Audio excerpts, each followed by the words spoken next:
It can be really frustrating when you want to play your Xbox and you run into an error code. In today's tech video, I'm going to show you how you can fix your Xbox Error 6.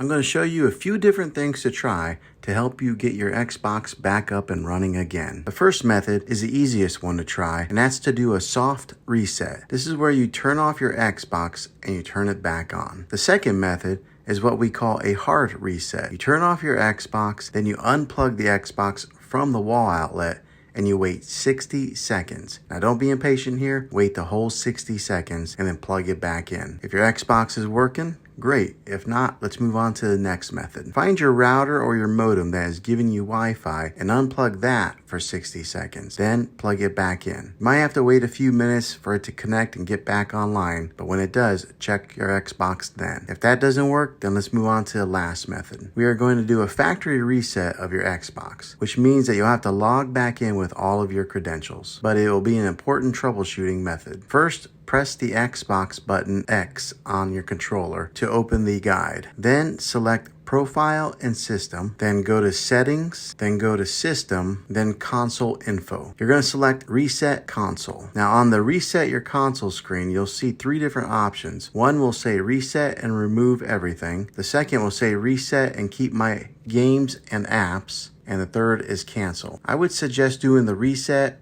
and Keep Games and Apps first. If that doesn't fix the problem, then try the Reset and Remove Everything. This option resets a console to factory settings. Well, hopefully this video was helpful to you.